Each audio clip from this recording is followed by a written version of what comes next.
Assalamualaikum warahmatullahi wabarakatuh. Perkenalkan, nama saya Ari Satria dengan NIM 21060-141. Baiklah, kali ini saya akan melakukan pelatihan pengolahan data time series dengan FU.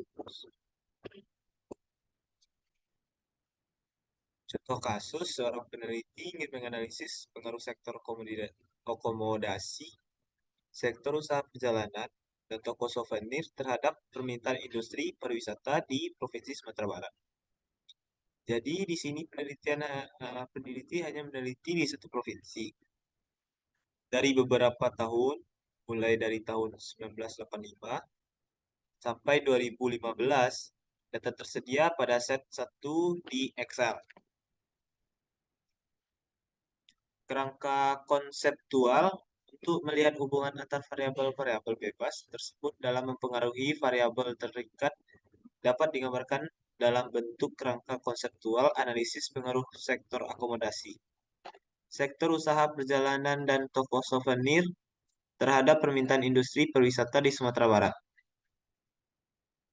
Rumusan masalah, sejauh mana pengaruh sektor akomodasi terhadap permintaan industri pariwisata di Provinsi Sumatera Barat? Yang kedua, sejauh mana pengaruh sektor usaha perjalanan terhadap permintaan industri pariwisata di Provinsi Sumatera Barat? Yang ketiga, sejauh mana pengaruh toko souvenir terhadap permintaan industri pariwisata di Provinsi Sumatera Barat? Dan yang terakhir, sejauh mana pengaruh sektor akomodasi, sektor usaha perjalanan, toko souvenir secara bersama-sama terhadap permintaan industri pariwisata di Provinsi Sumatera Barat. Dan ada hipotesis. Hipotesis 1, HO tidak H0 tidak terdapat pengaruh yang signifikan antara sektor akomodasi terhadap permintaan industri pariwisata di Provinsi Sumatera Barat. Dan HA terhadap pengaruh yang signifikan antara sektor akomodasi terhadap permintaan industri pariwisata di Provinsi Sumatera Barat. Dan yang hipotesis kedua ada H0 tidak terdapat pengaruh yang signifikan antara sektor usaha perjalanan terhadap permintaan industri pariwisata di Provinsi Sumatera Barat. Dan HA terhadap terdapat pengaruh yang signifikan antara sektor usaha perjalanan terhadap permintaan industri pariwisata di Provinsi Sumatera Barat. Dan ada hipotesis ketiga, H0 tidak terdapat pengaruh yang signifikan antara toko souvenir terhadap permintaan industri pariwisata di Provinsi Sumatera Barat. AA terdapat pengaruh yang signifikan antara toko souvenir terhadap permintaan industri pariwisata di Provinsi Sumatera Barat. Hipotesis keempat, ada H0 tidak terdapat pengaruh yang signifikan antara sektor akomodasi, sektor usaha perjalanan, dan toko souvenir terhadap permintaan industri pariwisata di Provinsi Sumatera Barat. Dan HA terdapat pengaruh yang signifikan antara sektor akomodasi, sektor usaha perjalanan, dan toko souvenir terhadap permintaan industri pariwisata di Provinsi Sumatera Barat. Kriteria pengujian hipotesis 1 dan 2 dan 3 seperti ini.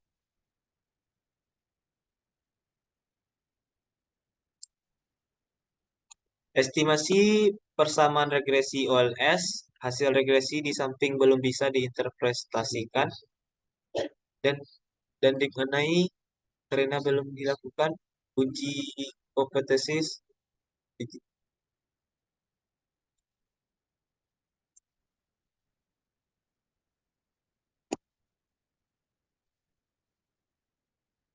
Pertama, kita melakukan new FUs.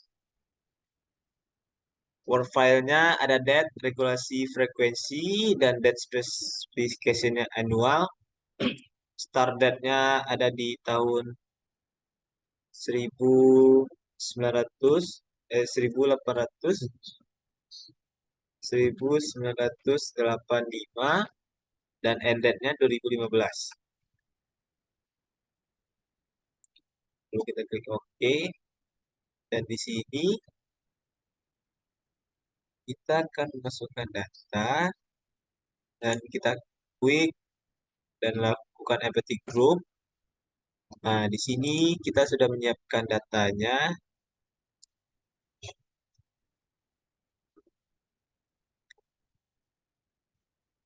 Lalu kita akan copy paste datanya sampai di tahun 2015. Ctrl C,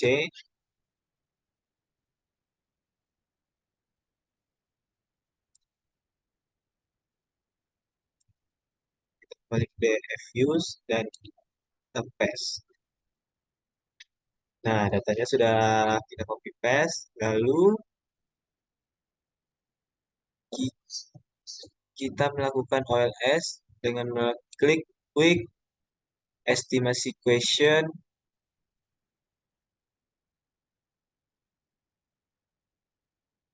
dengan variabel trigger Y, C, X1, X2,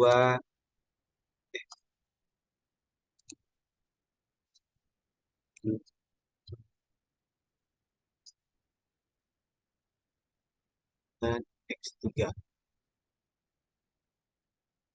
Lalu kita tekan OK. Nah, ini hasilnya dari OLS. Lalu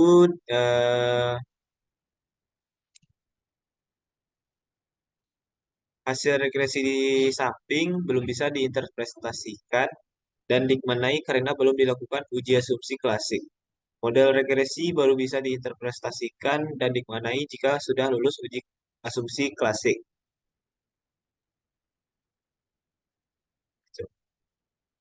Persamaan regresi dari hasil estimasi di atas adalah sebagai berikut.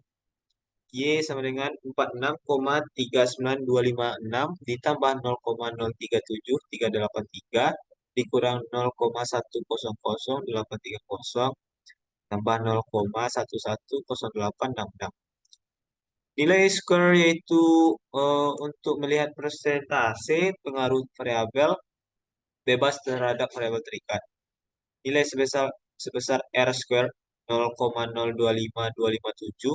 Hal ini menunjukkan bahwa variabel bebas secara bersama-sama mampu memberikan penjelasan mengenai variabel terikat sebesar 95% dan 5%. Lagi dijelaskan oleh variabel lain yang tidak dimasukkan dalam model atau dijelaskan dalam term of error.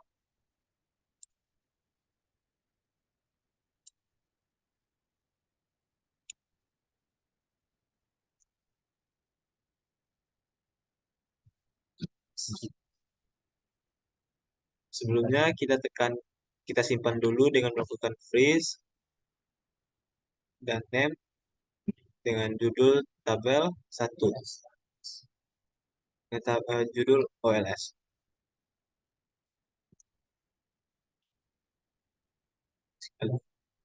Kita silang saja.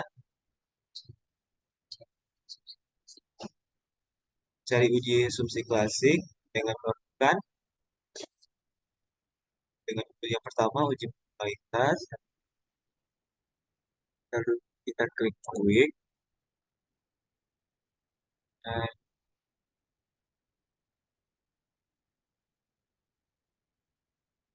dan histogram and stats. Series name-nya ada 3. Oh, maaf. Name-nya, oh salah. Bukan ini. Lalu kita klik.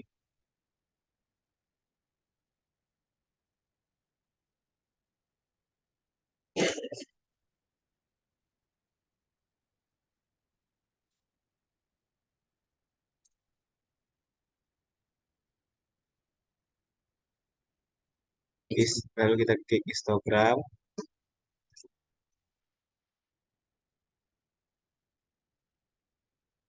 Dapat kita lihat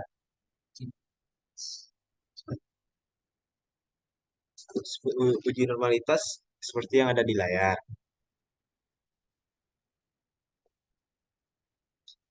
Nah, uji normalitas apabila probabilitas JB itu besar dari 0,05, maka dapat disimpulkan bahwa residual terdistribusi normal dan sebaliknya. Nilai probabilitas hitung sebesar 0,374 besar dari 0,05, sehingga dapat disimpulkan bahwa terdistribusi normal yang artinya asumsi klasik tentang kenormalan terpenuhi. Satu, dimaksudkan untuk menguji apakah nilai residual yang telah distandarisasi pada model regresi berdistribusi normal atau tidak. Yang kedua, ada nilai residual dikatakan berdistribusi normal jika nilai residual terstandarisasi tersebut sebagian besar mendekati nilai rata-ratanya. Tidak terpenuhinya normalitas umumnya dikarenakan adanya nilai ekstrim pada data yang diambil. Mengatasi pelanggaran normalitas, menambahkan yang pertama ada menambahkan jumlah data, kedua ada melakukan transformasi data menjadi log, dan yang ketiga ada menghilangkan data.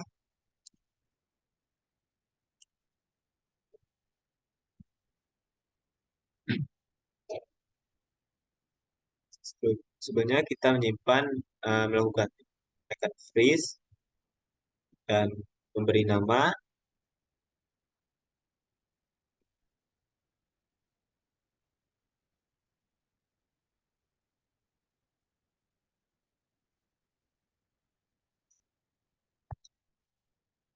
normalitas. Lalu kita silang,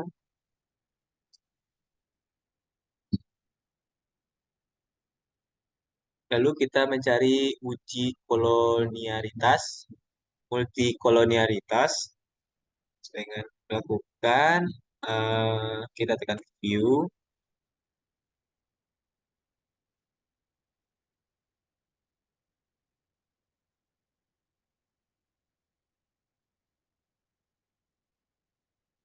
dan kita tekan variance inflation factor. Nah, uji multikolonialitas dapat uji ini digunakan untuk melihat ada atau tidak korelasi antara sesama variabel bebas. Jika terdapat hubungan antara sesama variabel bebas, maka koefisien regresi cenderung tidak disignifikasi, walaupun R2-nya tinggi, bahkan tandanya pun mungkin salah. Uji ini hanya dilakukan jika variabel bebas dalam suatu penelitian lebih dari satu. Menurut pemaknaan jika berasal dari penelitian skripsi, dari hasil variance inflation factor atau FIF, dapat dilihat bahwa nilai VIF kecil dari 10,00.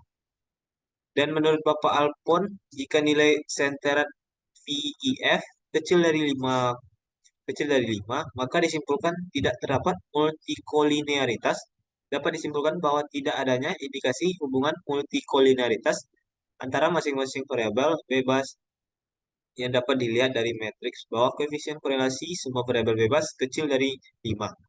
Hal ini berarti tidak korelasi sesama variabel dan hubungannya tidak signifikan dan bebas dari masalah uh, BLUE atau BLUE. Cara mengatasi masalah multikolinearitas adalah yang pertama, memperbesar ukuran sampel. Yang kedua, menghilangkan salah satu variabel bebas. Yang ketiga, menggabungkan data time series dan data panel.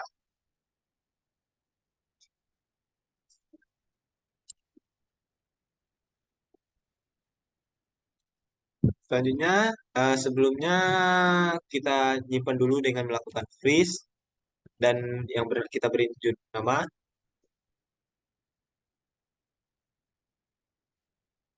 multikolonialitas.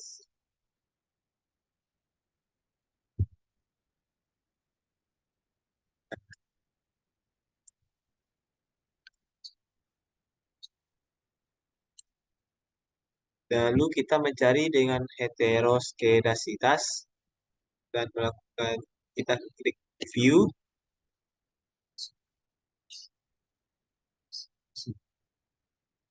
dan residual diagnostics dan kita tekan heteroskedasticity. Di sini kita melakukan tag-nya adalah Glaser. Kita klik OK.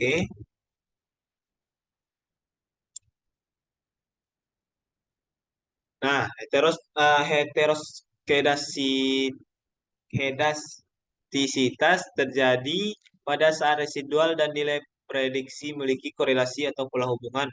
Pola hubungan ini tidak hanya sebatas hubungan yang linear, tetapi dalam pola yang berbeda juga dimungkinkan oleh karena itu ada metode uji heteroskedastisitas yang dimiliki oleh Evans, seperti Burns, Pagan, Godfrey, Harvey, Glasser, ARCH, White, dan lain-lain.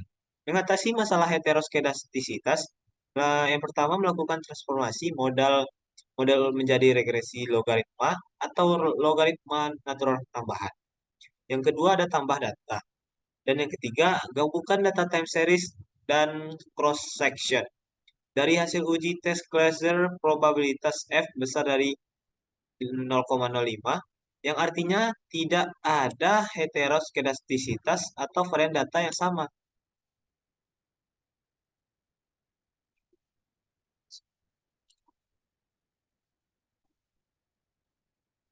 Nah, sebelumnya kita simpan dulu dengan melakukan freeze.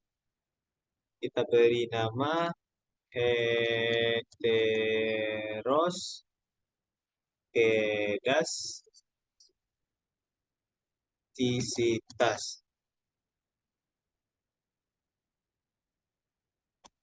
Lalu kita klik OK dan kita klik silang. Selanjutnya kita mencari uji ko autokorelasi dengan yang pertama kita klik view, residual diagnostic, dan serial collection LF. Di sini kita log to include-nya ada 3 karena variabel bebasnya ada 3. Lalu kita klik OK.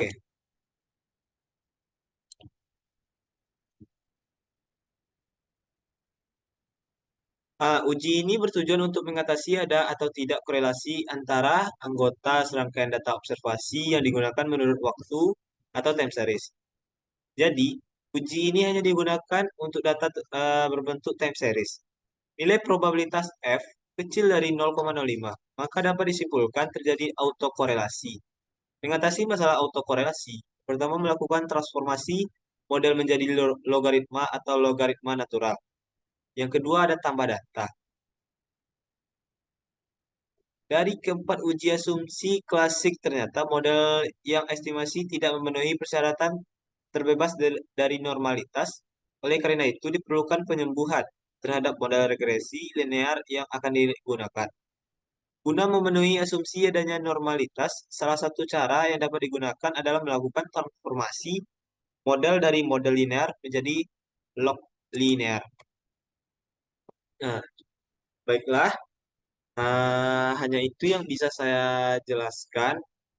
Mohon maaf jika ada kesalahan kata atau kesalahan kurangan apapun itu. Sekian yang bisa saya sampaikan. Wabillahi taufik wal hidayah. Assalamualaikum warahmatullahi wabarakatuh.